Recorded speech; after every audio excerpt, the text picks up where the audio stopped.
Fridays Lane. Bon, comment vas-tu? Je suis ici pour te parler du climat astral du moment. Vénus continue à être, disons, au centre de l'action. Et ce climat astral fait partie de toute la configuration astrale sur la nouvelle lune, pleine lune, pardon. Ok, numéro 1, contexte astral. Numéro 2, la pleine lune. Parlons du climat astral. Vénus est très active depuis un moment. Je te racontais dans les vibes astrales de la semaine et de la semaine antérieure que Vénus était pris un remontage de bretelles, d'abord gentiment par Jupiter, après moins gentiment par Pluton et finalement cette semaine moins gentiment par Saturne. Parce que je pense que Vénus, de toutes les planètes, celle qu'elle aime le moins, c'est Saturne. Tu vois, au moins avec Pluton, il y a de l'intensité. Avec Saturne, il y a de la constriction, il y a des règles, il y a ce carré Vénus-Saturne est une énergie de je veux trop faire un truc et je peux pas. Je me prends le mur, je me prends des noms, voilà quoi. C'est comme des empêchements. Mais justement, ce contact nous sert aussi à prendre du recul, à voir qu'est-ce qu'on est en train de vouloir, comment on est en train de le vouloir, de quelle façon on veut arriver à l'obtenir. Est-ce que c'est durable pour nous? Est-ce que c'est durable pour les autres? Quelle est cette urgence d'avoir le truc? Pourquoi on peut pas attendre? Pourquoi on veut renoncer au super bon qui vient après pour le juste bon, là, maintenant, de suite, je le veux maintenant? Ça sert à ça aussi. Bon, pour nous autres qui n'avons pas des configurations tendues entre Vénus et Saturne. Donc cette Vénus qui était bien stimulée, et donc peut-être beaucoup d'entre nous avons senti de la frustration au cours de cette semaine, surtout en début de semaine. Eh bien, elle entre en Taureau, ça apaise déjà ce côté un peu accéléré qu'on a. On reprend nos marques, on se recentre sur notre corps qui est super important parce que Taureau représente notre dimension la plus corporelle et que Vénus en Taureau, c'est nous, on refait contact, notre désir est en recontact avec le ici et le maintenant, notre corps, nos sensations. Bon, c'est très bien. Vénus, elle se calme un peu, sauf que elle va se rencontrer avec Uranus. Et que cette rencontre avec Uranus, eh bien, ça peut réveiller encore des trucs importants niveau énergie vénusienne. Vénus représente le désir, ça représente le principe d'affinité, ce avec quoi nous résonnons et nous voulons nous accorder, tu vois ce que je veux te dire? C'est pour ça que elle représente les relations, parce que nous, on tisse des liens avec ce qui nous intéresse, avec ce qui nous interpelle, avec les choses et les personnes avec qui nous sommes en affinité. Vénus, avec Uranus, peut se sentir un peu bousculé. Vénus en Taureau et bon, je reprends goût au truc solide, stable, à ma certitude chez moi, on est trop bien parce que Vénus, elle est chez elle en Taureau. Et Uranus, c'est un peu un principe énergétique incompatible avec la solidité et le calme, la force tranquille du Taureau. Il vient électrifier, il vient secouer, il vient bouger les choses. Et peut-être que cette Vénus, elle va vouloir changer radicalement du jour au lendemain. Elle va se laisser prendre par cette énergie électrique, ou peut-être que, tout va dépendre de comment tu la gères, tu vas prendre cette énergie uranienne mélangée à ton énergie vénusienne pour explorer de nouvelles choses, pour commencer à envisager peut-être de faire des changements en ce qui concerne toutes les affaires vénusiennes, c'est-à-dire valeur, valorisation propre. Valeur, comment tu gagnes de l'argent? Est-ce que tu gères ton argent correctement? La valeur que toi tu te donnes dans tous les rapports que tu as, les rapports avec l'argent, les rapports avec tes finances, les rapports professionnels, les rapports sentimentaux, les rapports amicaux. en plus, tout ça est super en rapport avec le contexte astral de la pleine lune, je vais t'en parler, qui parle beaucoup de sacrifice. Et donc, ces deux forces-là, est-ce que je suis en train de me valoriser correctement dans ce que je fais, et cette pleine lune qui met quand même de l'énergie de sacrifice. Est-ce que je ne suis pas en train de sacrifier du plaisir pour moi, de ce qui me fait du bien pour les autres? Parce que c'est bien aussi de vouloir faire des concessions à l'autre pour lui faire plaisir. Mais si on est dans une optique de sacrifice, de renonciation, eh bien, on est un peu dans le bypass spirituel dont je vais te parler. Non, mais parce que je le fais pour l'autre. Non, mais parce que je fais plaisir à l'autre et ça me fait plaisir. Ça me fait plaisir de faire plaisir. C'est vrai, ça fait plaisir de faire plaisir. Mais quand tu renonces constamment à ton plaisir pour faire plaisir constamment à l'autre, en espérant secrètement que l'autre se réveille, se rende compte un jour et commence à te faire plaisir, en réalité, tu es en train d'acheter secrètement l'attention de l'autre. Tu vois ce que je veux te dire?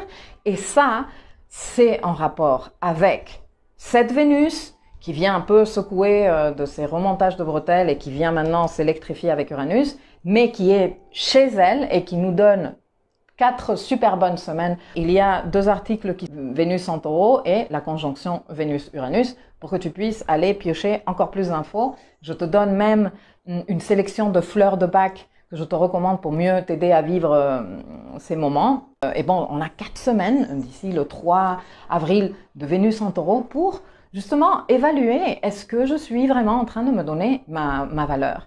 Est-ce que dans ce que je fais, je prends du plaisir? Est-ce que ça me fait sentir bien? Does it feel good? Est-ce que ça, c'est bon pour moi, ça? Ok, bon, il faut trouver un middle ground, un terrain commun, et ce n'est pas juste de l'égoïsme pur parce que moi, je ne me sens pas d'être égoïste et de me faire du bien que à moi. Très bien, mais est-ce que il y a de l'équilibre là-dedans? Vraiment? Est-ce que je fais plaisir à l'autre et je me fais plaisir?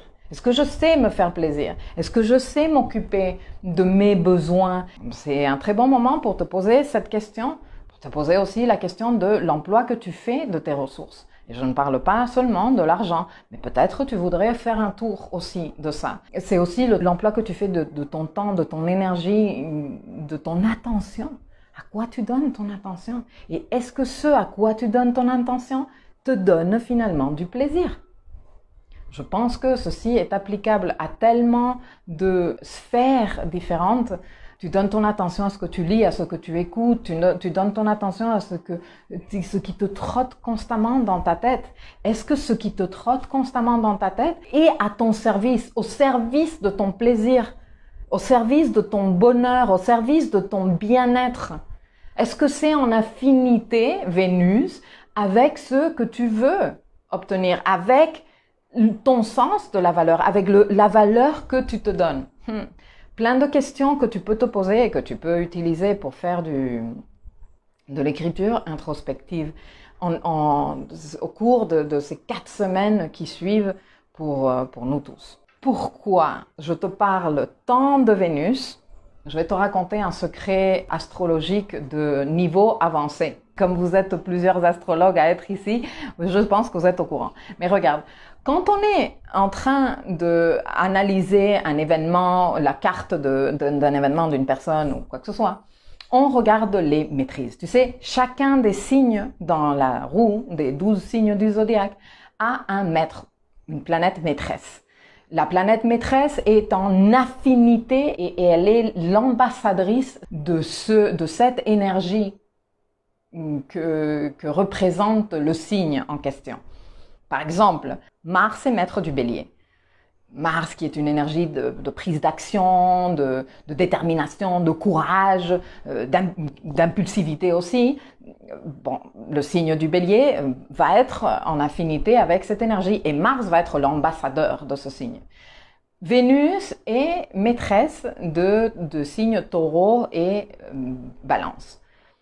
Le signe Gémeaux, son maître est Mercure. Mercure est également le maître de la Vierge. Je ne vais pas te faire le tour du zodiaque. Je pense en plus qu'il y a déjà des articles dans mon site au sujet. Si je les trouve, je les laisserai quelque part ici une fois que j'aurai fait l'édition de cette vidéo. Mais sinon, bon, Google. Maîtrise des planètes. Tu auras toutes les correspondances. Quand tu regardes le jeu des planètes dans un thème, que ce soit un thème de naissance ou un thème d'un événement, tu regardes dans quel signe se trouvent les planètes et quel est le maître du signe où se trouve la planète. Alors regarde, je vais t'expliquer. L'événement qui approche, qui est super important, pourquoi j'insiste énormément, parce que je te le répète à chaque fois, mais les événements lunaires vont déterminer notre mood émotionnel. Et quand notre mood émotionnel est là, le reste suit beaucoup plus facilement. Okay? Donc pour moi, suivre le Moon Dance eh bien, nous permet de faire le travail lunaire. Et en ayant fait le travail lunaire, eh bien, le reste est beaucoup plus facile à vivre. Quand on est bien émotionnellement, tout le reste suit. On est d'accord? On vit les choses moins dans la difficulté. Donc, pour moi, quel est l'événement le plus important qui arrive en ce moment? Eh bien, c'est la pleine lune. La pleine lune en Vierge, elle arrive lundi 9 mars. La pleine lune est ce moment où la lune se place en face du soleil et elle se laisse illuminer entièrement par les rayons du soleil. Le soleil, il est où? Le soleil, il est en Poisson. La lune, elle est où? Ben, la lune, elle est dans le signe opposé et complémentaire des Poissons qui est la Vierge. À chaque pleine lune se réveille l'axe de signes opposés et complémentaires qui représentent une énergie que nous, on a tendance à polariser toujours et qu'il faut savoir intégrer. C'est le travail à faire avec chacun des axes de signes. L'axe Vierge-Poisson pourrait être très bien expliqué comme l'axe de la 3D, 5D. Le soleil est dans la partie 5D, en Poisson. Le soleil est inspiré, le soleil est en contact avec l'énergie Poisson, il est rêveur, il est connecté au rêve. On vient, il y a 15 jours, d'avoir la nouvelle lune en Poisson et on s'est engagé avec un rêve. La lune a fait sa petite trotte et elle est arrivée en face. En face, c'est quoi? C'est la 3D, c'est ici, c'est la réalité, c'est le pragmatisme. La Vierge est un signe de terre qui parle justement de qu'est-ce qui se passe dans la réalité. Et donc, cet axe est réveillé. Moi, dans la 3D, moi, dans la 5D. Moi, super réaliste, moi, rêveur et je ne sais quoi. Moi, il faut faire le travail, moi, oh non, on va rester ici, on va profiter du moment. Ok. Et on a tendance à se polariser. On se polarise et on se met du côté de la lune, qui est lune en Vierge, hyper exigeante, hyper non, il faut faire les choses, non, ça c'est pas bien fait parce que la lune en Vierge, elle est vraiment attentive aux détails, etc., etc. Soit on se polarise dans le non, mais laisse tomber, on est mieux comme ça, et on a tendance à fuir si on est trop polarisé de ce côté-là. Pourquoi? Parce que le réalisme exacerbé de la lune en Vierge peut être très relou et difficile à vivre. Et on peut être un peu dans ce... La lune est chez Mercure parce qu'elle est en Vierge. Et ça, c'est le secret astrologique niveau avancé que je vais te livrer. Donc, tu dis, ah ok, la lune, elle est chez Mercure. Et Mercure, qu'est-ce qu'il fait? Pour savoir dans quel état elle est la Lune, eh bien Mercure, il faut aller jeter un coup d'œil. Ah ben Mercure, il est encore rétrograde. Il est encore en mode reconsidération. Il est encore en mode re-réfléchir. Ok, donc cette Lune, elle n'a pas non plus toutes les infos. Et il est chez qui, Mercure? Ah ben il est chez Uranus. Ok, donc qu'est-ce qu'il fait Uranus?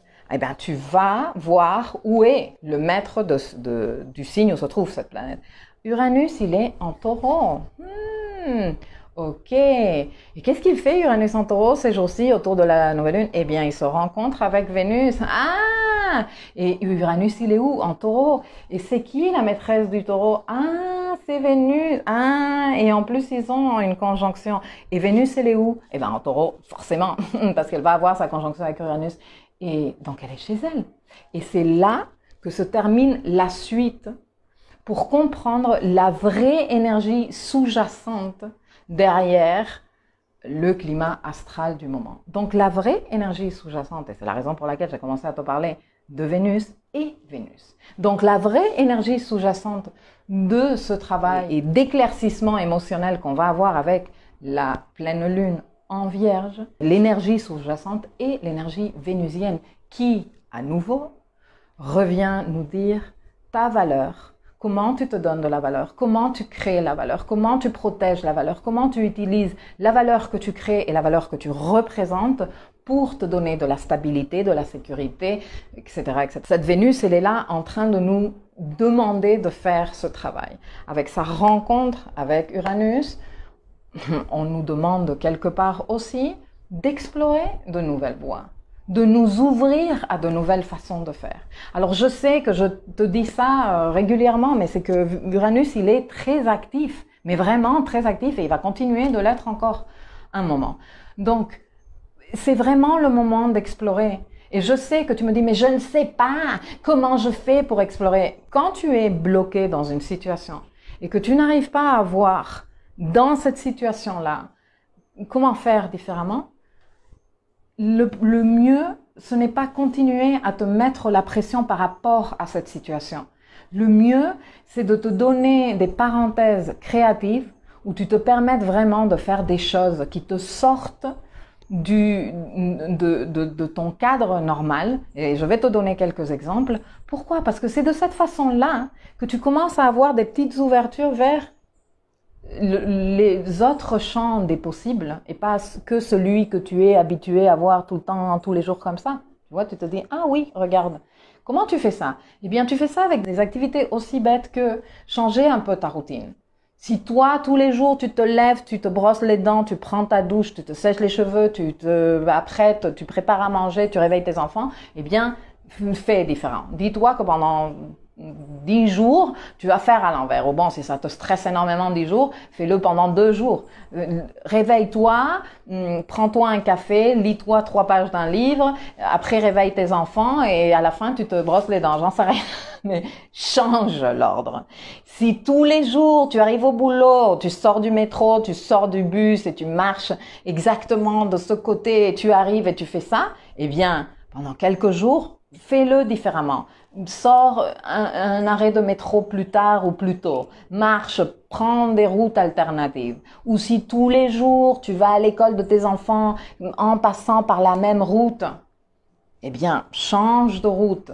Ose préparer un plat exotique. J'en sais rien, télécharge-toi sur une appli là de recettes et dis-toi, je vais essayer de faire un poulet sauce coco.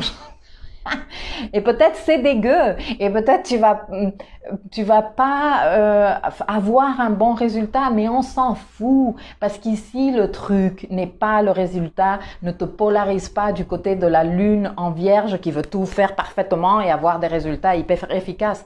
Ici, l'énergie sous-jacente de Vénus en Taureau électrifiée par Uranus est de t'ouvrir à de nouvelles choses et de tester des nouveautés.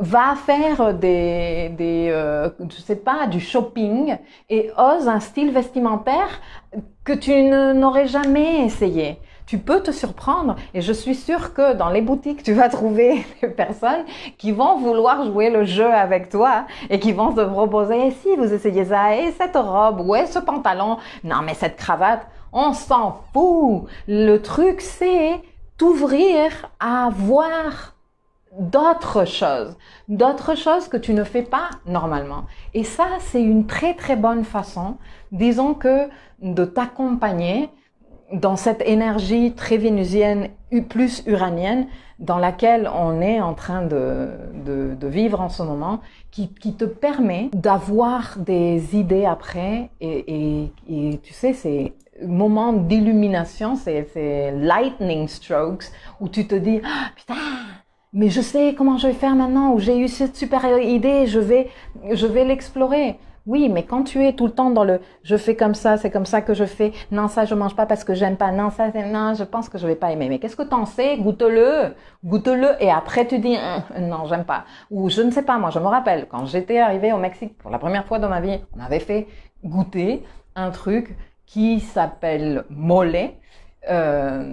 Qui est, je sais, moi je l'ai goûté, je me suis dit c'est quoi ce truc, c'est pas dégueu mais ça me plaît pas non plus, je pourrais pas te dire que je l'aime ou je l'aime pas parce que je n'ai même pas de référence, ça m'avait explosé comme ça. Bon, j'aurais pu dire ah, non c'est pas bon ou bah, non ça me donne pas forcément des sensations et je renonce. On m'a dit il faut que tu retestes, tu vas voir. Quand je suis partie du Mexique 11 ans après, je kiffais le mollet. J'étais mollettisée tellement je trouvais ça super bon, tu vois. Et ce genre de choses qui te dépaysent, et c'est un très bon moment pour te dépayser dans tes sensations corporelles, dans ce que tu vois, dans ce que tu entends, dans ce que tu sens, les parfums que tu sens, les parfums que tu goûtes.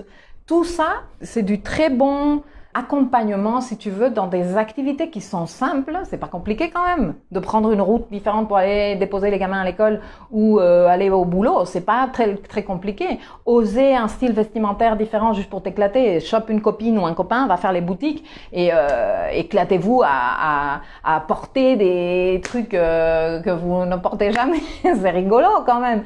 Ça a un effet énormément bénéfique sur ta créativité, ta pensée latérale, qui après te permet d'avoir les idées pour débloquer dans les situations où tu as du mal à débloquer, où tu as du mal à trouver les voies alternatives. La pleine lune.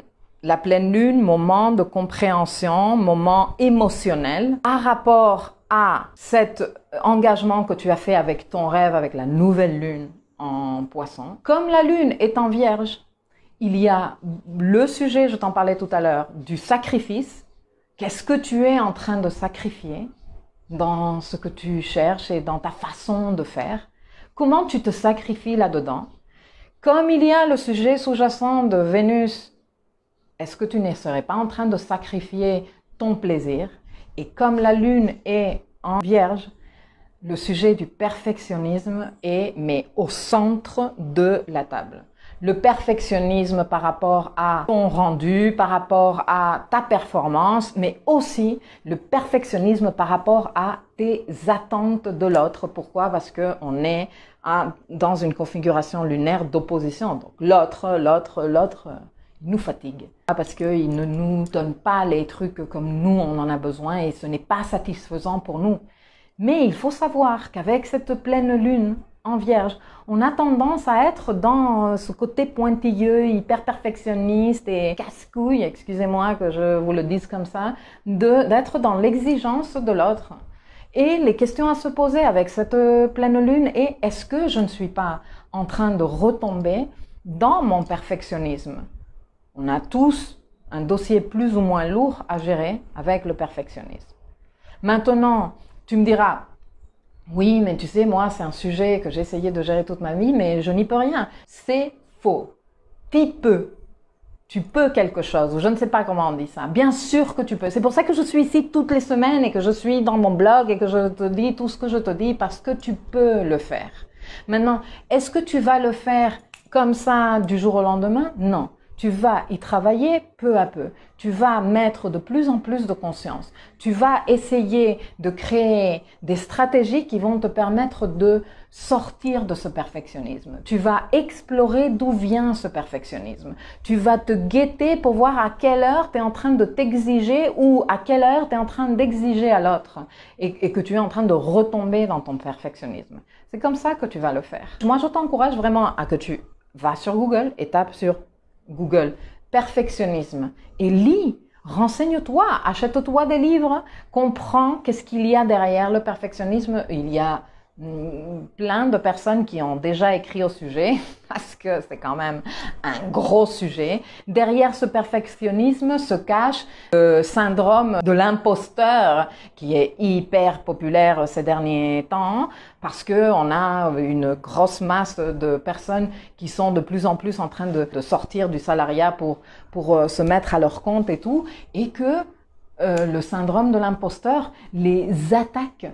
Pourquoi? Parce qu'il y a un perfectionnisme à travailler. Derrière ce perfectionnisme se cache une estime de soi petite et basse et faible et vulnérable qui peut être travaillée. Là, tu sais, l'estime de soi se travaille, se renforce avec des gestes quotidiens. Derrière ce perfectionnisme aussi se cache une forte insécurité. Tu te rends la tâche mais insurmontable à cause de cette insécurité. Tu ne te permets pas de faire d'erreurs. Et quand tu es dans ce truc avec toi, tu l'es avec l'autre aussi. Donc, tu ne pardonnes pas les erreurs de l'autre. Donc, tu lui en veux à l'autre parce qu'il n'a pas été à la hauteur. Et c'est là qu'on s'use dans les relations à notre travail. Putain, parce que tu allais faire une présentation pour la réunion qui arrive la semaine prochaine et au lieu d'avoir passé 3-4 heures comme tout le monde, ben, tu passes 17 heures. Et t'en peux plus de ta personne parce que tu es là, non, je vais réviser une dernière fois, non, je vais refaire une dernière fois. Si tu n'arrives pas à lâcher ça, eh bien, le niveau de pression, il est très grand. Et qu'est-ce qui découle de tout ça?